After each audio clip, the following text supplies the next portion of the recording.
Shalom, sahabat yang terkasih di dalam nama Tuhan Yesus Kristus. Kembali lagi bersama saya Alvin.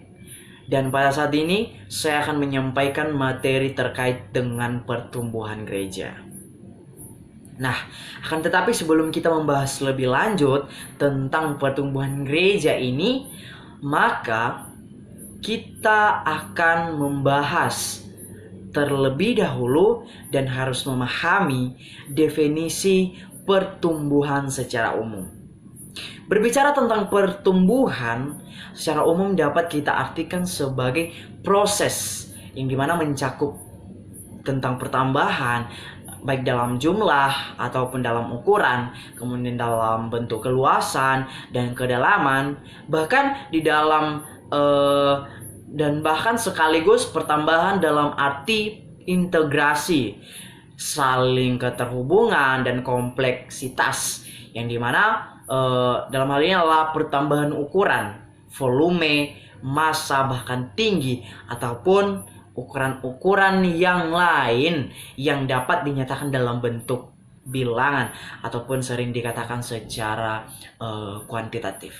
Nah, sahabat yang terkasih, dari pengertian pertumbuhan secara umum ini, maka dapat kita menarik kesimpulan bahwa pertumbuhan gereja itu adalah suatu pertambahan, peningkatan yang terjadi di dalam gereja. Nah,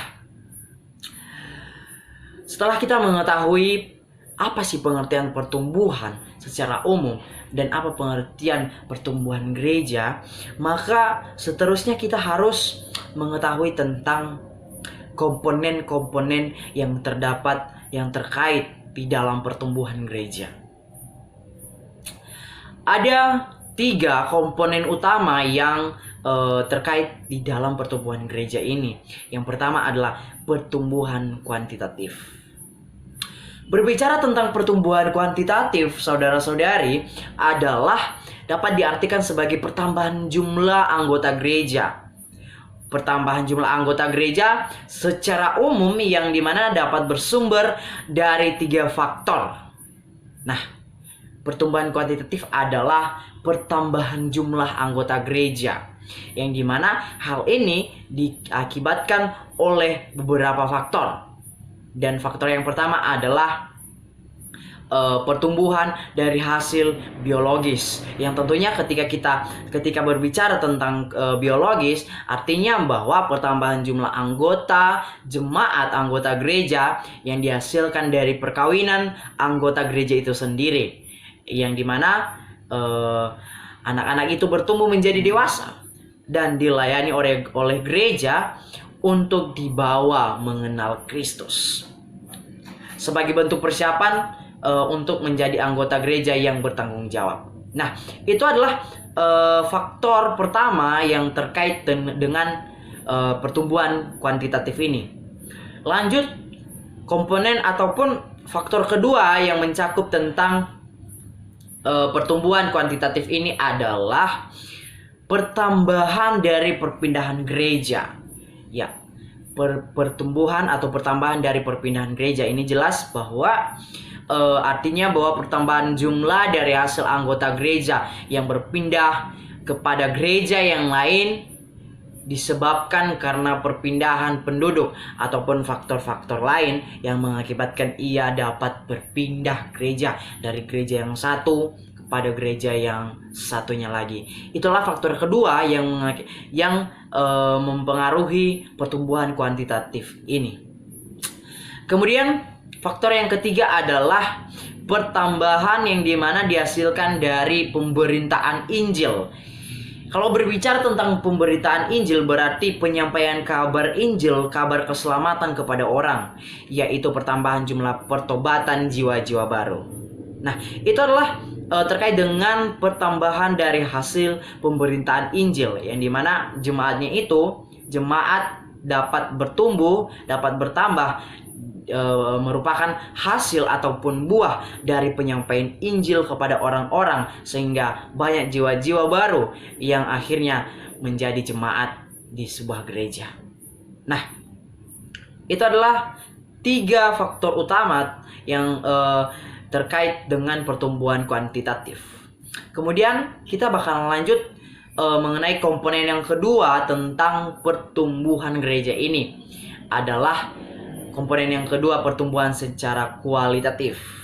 Nah, sahabat yang terkasih di dalam nama Tuhan Yesus, berbicara tentang pertumbuhan secara kualitatif adalah merupakan kemampuan gereja sebagai organisme yang hidup, yang mempunyai kemampuan ataupun potensi untuk bertumbuh. Bahkan gereja di sini dikatakan bahwa bukan ruang yang hampa ataupun kosong, nol, tetapi makhluk yang hidup karena oleh Roh Kudus. Pertumbuhan secara spiritualitas ataupun penekanannya adalah pertumbuhan rohani. Jadi berbicara tentang spiritualitas ini bakalan terkait dengan pertumbuhan rohani ataupun sangat erat hubungannya dengan yang namanya pertumbuhan rohani, yang dimana mencakup tentang perubahan perilaku dalam kehidupan sehari-hari, dalam tingkah laku dan lain sebagainya, dari cara hidup dan lain sebagainya. Itu berbicara tentang pertumbuhan rohani, yang dimana dalam kehidupan sehari-hari menjadi manusia baru. Kemudian komponen yang terakhir berkaitan dengan pertumbuhan gereja ini adalah pertumbuhan secara organisasi. Ya, kalau berbicara tentang organisasi, kita dapat berpikir bahwa sebuah organisasi, sebuah kerjasama. Jadi di sini pertumbuhan secara organisasi adalah kemampuan gereja, yang dimana gereja ini sebagai organisasi untuk mengembangkan organisasi gerejanya yang terdiri dari beberapa gereja lokal. Jadi berbicara tentang gereja sebagai organisasi ini adalah organisasi antar gereja yang terdapat di dalam suatu wilayah ataupun di dalam suatu lokasi tertentu. Nah, pertumbuhan gereja ini juga ataupun pertumbuhan secara organisasi ini juga didasarkan pada pengembangan secara organisasi dan struktural dengan basis daerah atau wilayah dalam satu dominasi gereja. Nah, saudara-saudari yang terkasih, pertumbuhan gereja ini dapat dikatakan merupakan sebuah anugerah daripada Tuhan, ya, diberikan oleh Allah bagi semua gerejanya, yang dimana ketika Allah telah memberikan anugerah itu, maka siapa yang bertugas ataupun siapa yang dipertanggungjawabkan untuk mengembangkannya, yaitu itu adalah tugas orang percaya, adalah menjadi alat dengan spiritual gift atau berkat yang diberikan oleh Tuhan kepada masing-masing tubuh Kristus. Hal ini dapat kita lihat di dalam Ibrani pasal 5 ayatnya yang ke-12 dan juga di dalam 1 Korintus pasal 3 ayat 1 sampai ayat yang kedua. Jadi dari sini kita bisa mengerti bahwa gereja dikatakan sehat, ataupun jika gereja itu sehat, maka secara alamiah gereja akan bertumbuh.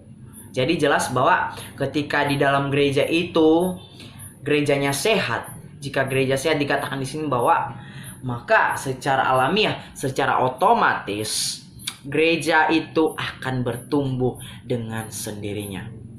Nah, sekarang pertumbuhan gereja ini diibaratkan sama seperti pohon, yang dimana kalau kita lihat sebuah pohon, di sini ada 4 tingkatan pertumbuhan, yaitu dimulai dari benih, kemudian dia tumbuh, kemudian dia berkembang menjadi pohon yang besar, yang pada akhirnya akan menghasilkan buah ataupun dia akan berbuah. Nah, demikian juga gereja, yang dimana dimulai dari suatu kumpulan yang kecil hingga pada akhirnya nanti akan berbuah dan menjadi berkat bagi semua orang. Nah, itulah yang menjadi pembahasan kita pada hari ini terkait dengan pertumbuhan gereja. Saya telah jelaskan dari awal bahwa sebelum kita masuk di dalam pembahasan lanjut tentang pertumbuhan gereja, kita harusnya terlebih dahulu mengetahui apa sih pertumbuhan secara umum. Jadi saya telah jelaskan, kemudian bagaimana komponen-komponen yang terjadi di dalam pertumbuhan gereja ini. Jadi demikian saja penjelasan dari saya terkait dengan pertumbuhan gereja. Kiranya apa yang bisa saya jelaskan, apa yang bisa saya bagikan kepada sahabat-sahabat dapat menjadi berkat. Shalom.